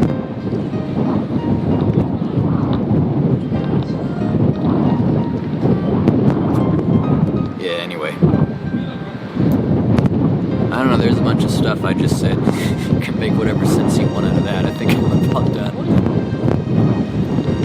Yeah, I'm gonna enjoy the rest of my vacation, take some more video, maybe treat people who are watching to a bunch more long sweeping shots with music playing, and stuff that probably keeps people from actually wanting to watch my videos, because it's probably not super exciting. It's probably not as exciting to people watching on a screen as it is to me being there holding the camera thinking, this is a great shot, I'm gonna put this in my video later. But there you go. There you go. Wow, this was... I've been wanting to do this episode for a long time. Like, I beat the whole game in 6 days over a year and a half ago. The day the game came out was the first day of my winter vacation. I planned it that way. I beat the entire game in 6 days, recorded it, and spent the rest of my winter break putting these episodes together. Putting the gameplay section for these episodes together. And then, ever since then I've been adding the vlog stuff and putting them out, uploading them. And I've been waiting and waiting and waiting to get to this one. I'm finally at this one, and wow, what a setting. This is so beautiful. I didn't know I was going to come to Busan for this. I didn't know what I was going to do exactly. And kind of figuring a lot of that out as I've had some stuff planned ahead, but a lot of it I've been figuring out as I've gone. But yep, this is it. Until the next one. This is my summer vacation. This is my summer vacation. I'm gonna enjoy it. I'm gonna enjoy it for myself. I'm gonna enjoy it for Jamison. Thank you for listening to me try to tie thematic Kingdom Hearts stuff to my real life experiences in a meaningful way. Seriously, I appreciate it. Thank you.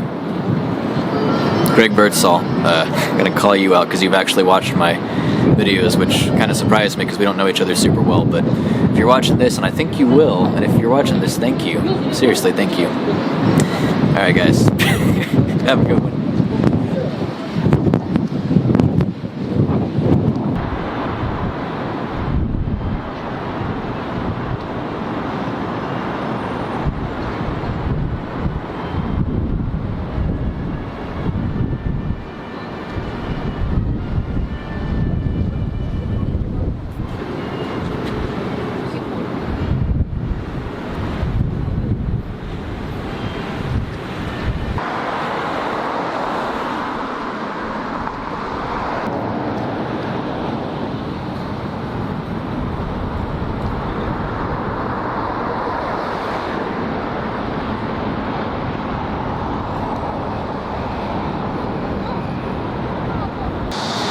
My summer vacation is over. I said it.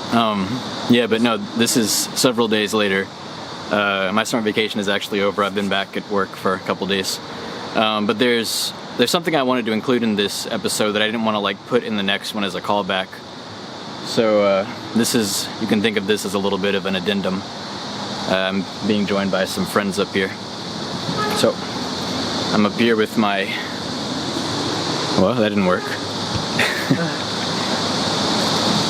My flat white and a few other things. So, background. One of my co-teachers that I worked with in 2017, almost the entire year, she left to move to the Philippines towards the end of the year. I figured I'd like never see her again, because when she came back I figured she'd go to a random other place in Korea, and even if she came back to the city I didn't think she'd come back to the school. But so this year she did come back, and I found out about that. And I found out about it before I actually like saw her, and so I planned to kind of play a prank on her that I had forgotten who she was. So when I finally did see her in the teacher's lounge, and I didn't recognize her because I saw her out of the corner of my eye, and I thought she was a student because she's kind of short. And she was like, "Jordan, teacher," and her voice is pretty high pitched, so I thought it was a kid. So I turned around and it was her, and I was unprepared. We're wearing masks because of COVID. And I just barely pulled it back together, and I said, "Oh, hi," and then I said, "Nice to meet you," and extended my hand as if to shake hands. And a lot of Koreans say "nice to meet you" to mean like "good to see you." They don't know that when we say "nice to meet you," it's like we only say it the first time we meet. So I said, "Nice to meet you," and she was like, "Oh yes, long time no see," or something. And I said, "Sorry, do I know you?" And then her eyes got wide and earnest, and she pulled her mask aside and was like, "Yeah, it's me. We taught together." And I was like, "We taught together?" And obviously I'm BSing. I was like doing my best, like earnestly confused, but not wanting to hurt her feelings kind of face. And I was like trying to look as if like, am I forgetting something? And I was like, we taught together? And she was like, "Yeah, we taught together in 2017. And I was, so like, she speaks good English, but I was trying to like pretend that I didn't know she speaks good English, like I don't remember her. So I was like, 2017년, which is 2017. And she's like, "Oh," like really earnest, and she's like starting to look kind of like uncertain and unhappy, like I don't remember. "Thank you, helicopter. Good God."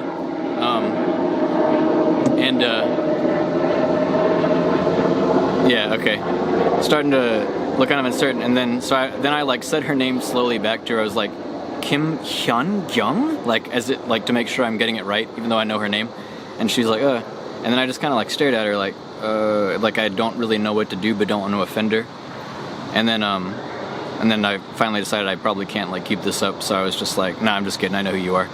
And I saw her face kind of go through a transformation of like realizing that I had been just messing with her. That story I wanted to include that just because it's funny, and I'm like proud of making someone actually kind of believe that I didn't remember them. But also because she, before we went on summer vacation, she asked me, "What are you going to do on your summer vacation?" And she said, "Are you going to go anywhere?" And I said, "GS25, which is the convenience store in my apartment," as a joke. And she was like, "That's it?" And I said, "Yes, because I'm going to be working on a video." I didn't realize that I was actually going to go to Busan to record the video. But anyway, so I explained to her that I was going to record a video. And she was like, "Oh, what's the video about?" And I said, "It's for my brother."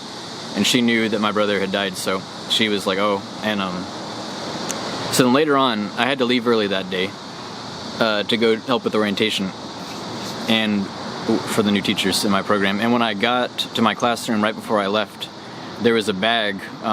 So I had lent her something. I had lent her a controller so she could play Undertale with the controller instead of a keyboard. But yeah, she had returned my controller, and she like had also given me this Choco Mucho bar and this Duoan drink, some kind of cherry drink.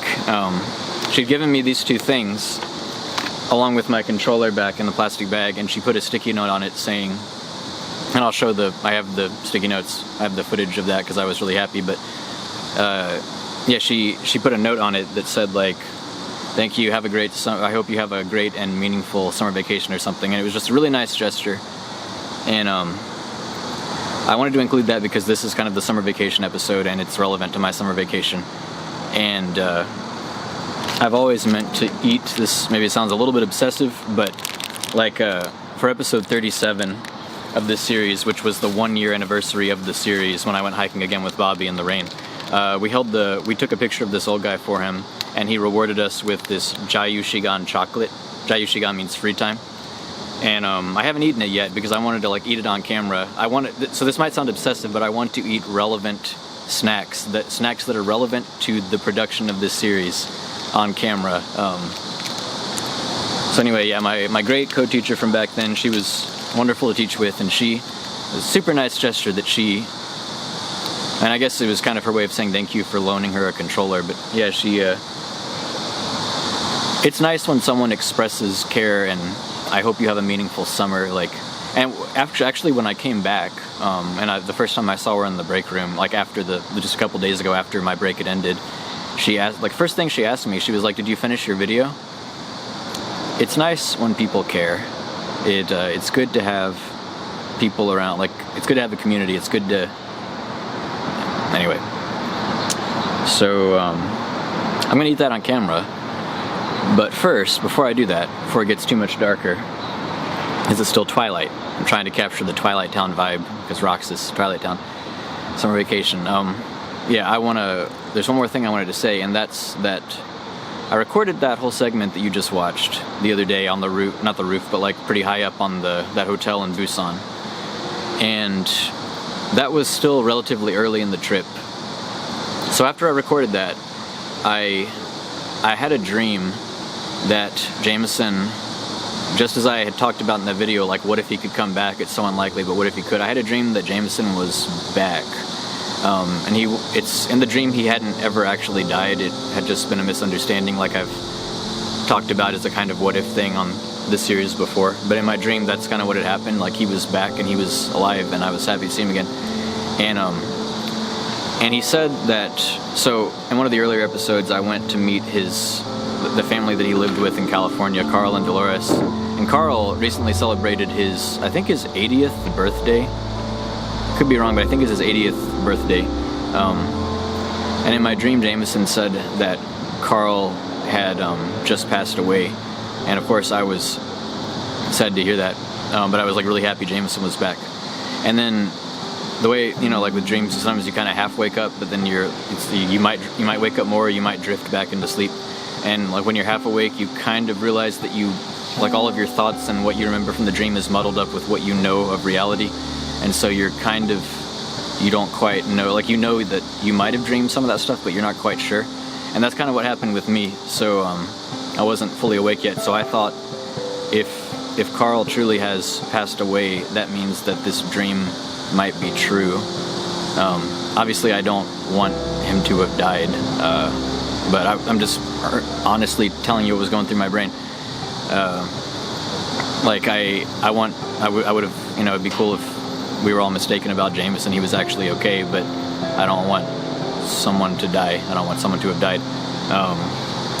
But yeah, I went back. I think I drifted back into sleep, and then when I did wake up, I didn't even have to check. It's just once you wake up, you just kind of know, like it was a dream. So anyway, I dreamed about that, but in the dream, I was back in the city that I live in Korea. And I was like out on the street, but looking up at the apartment building I live in.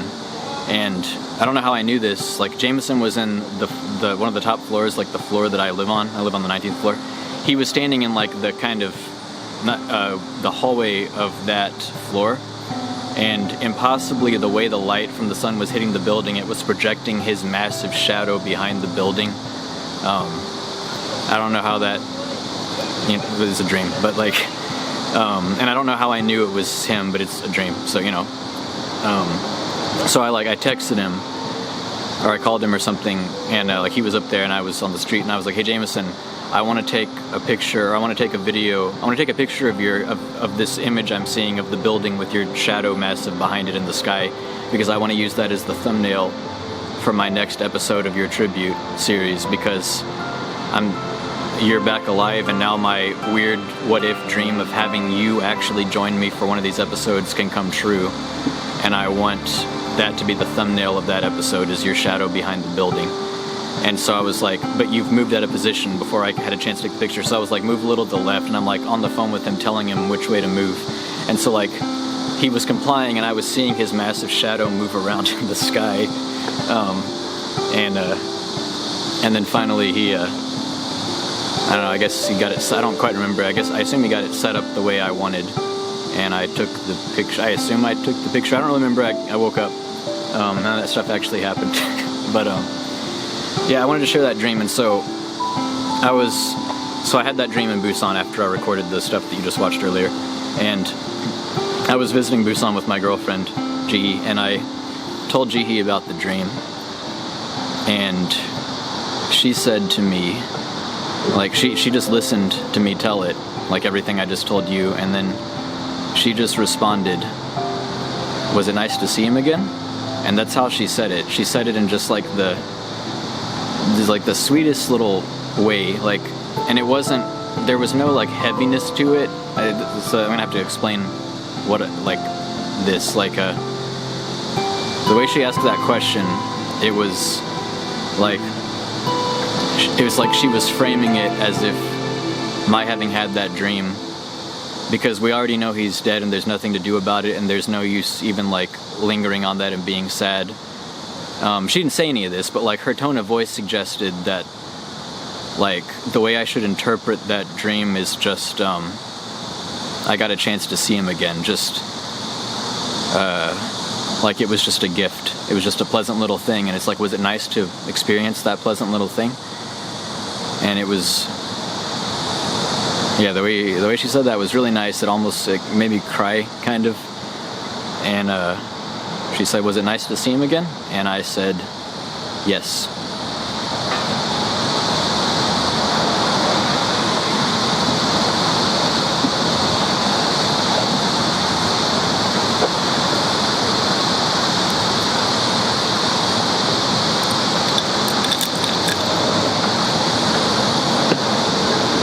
Join me.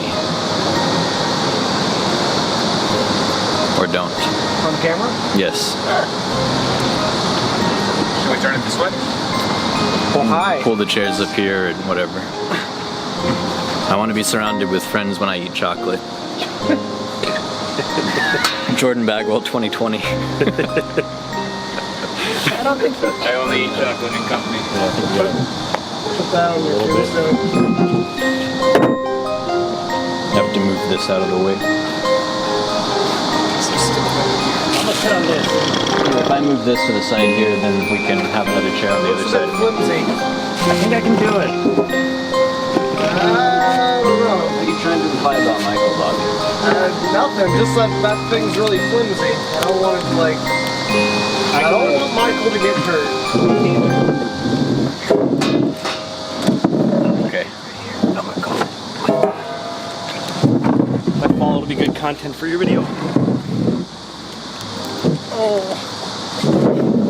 Might have to move the camera a bit. Yeah. I'm leaving all this in. I think all this talking and scraping of chairs is precious, and I want to leave it in. Oh. Okay. Maybe we can get Ben to crowd in here. Probably can scoot over. Yeah, can we just set it back a little further? Yeah. Oh yeah, that's smart. Wow. Look at you understanding physics a little bit. I'm on here, the college professor. Oh yeah. Yeah, Ben is actually a professor. I forgot about that. I did Turn it to the or turn it towards. Okay. There we go. Don't edit any of this out. Okay, I'm gonna have to be a little bit louder now, I guess, but I'm gonna now eat this stuff that's relevant. By the way, there's root beer in the bag. You guys please help yourself. There's only 2 cans though, so figure that out. Just pour some root beer in my mini cup here. You latte. can pour some in mine. This is the gift of the old man on the mountain. So 4 months later. Finally 4 months later, here I am. I'm pretty sure I ate that like. You either ate it or you lost it. I think I ate it because I remember it tasting kind of like peanut buttery. Nougat. Bobby's had a yellow wrapper. I remember that. I guess it kind of reminded me of. How is it? We're good. Maybe not a Butterfinger. This has been in my fridge as a source of stress to me for too long. I just wanted to eat it. Okay. The gifts of my co-teacher. How old are these? Maybe couple weeks. 2.5 weeks, something like that. You might want to check the date on that guy. August 1st. I'm only, 24 days out, no worries. alright, the heat helps it out. Well, if Jordan gets sick. Oh, it's thick. Yeah. How is it? Good. Good. Very strawberry. It's apple, I think. Yeah, sagwa, apple.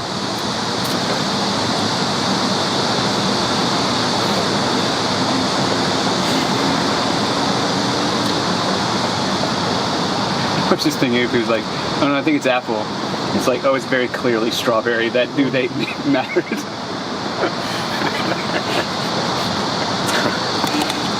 It just tastes like apple now. Okay. Thank you, Hyun.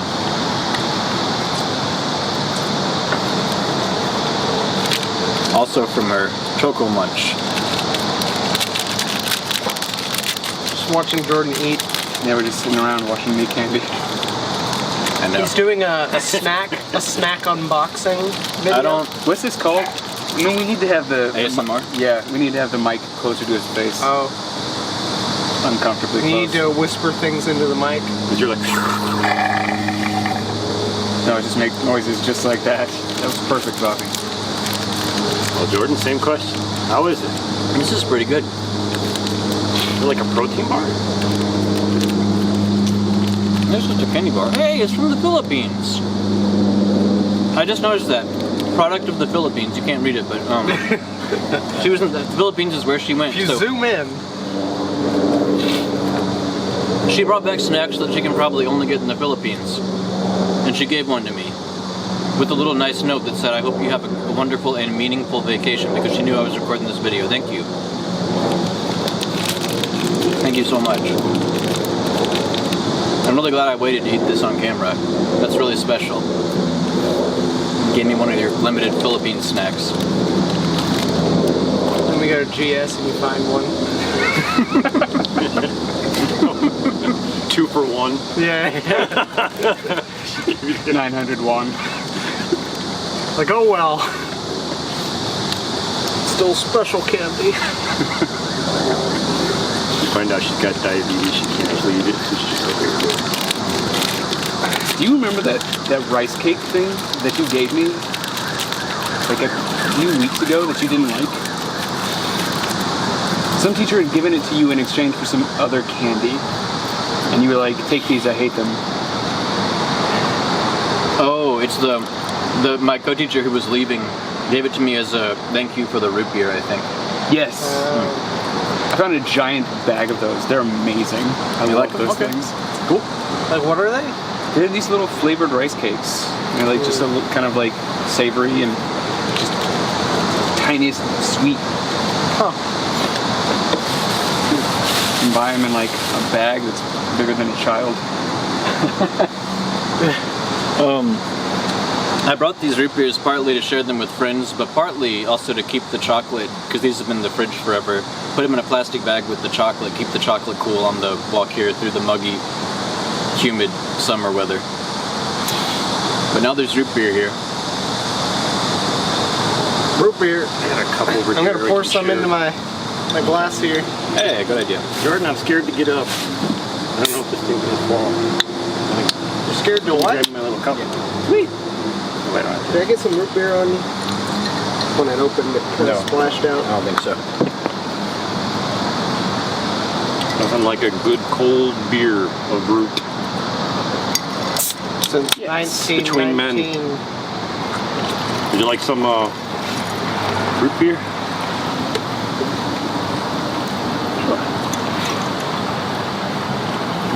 I wish Tanner was here. I invited him, but he's busy today, but that's okay. Tanner, I know you're there in the world. We'll pour one out for you. Pour one out for our boy. Oh my god. Oh, you did? Our boy who ain't here. Well, we saw him yesterday. I can't remember the last time I had root beer. Very cool. I like root beer. Bobby Johnson 2020. I want to be surrounded by friends when I eat chocolate. Was that what I said? Yeah. Yeah. God, I love root beer. That was good. That hit the spot. Yeah.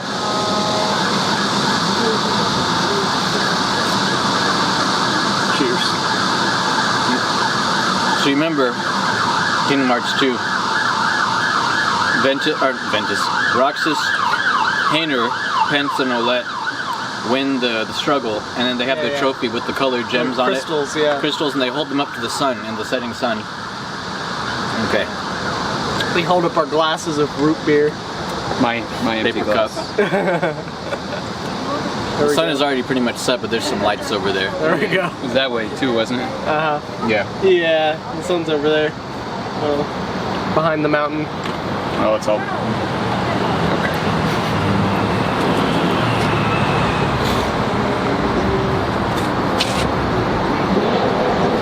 You've made a few videos here. I have made several here. I just realized there's music coming into that.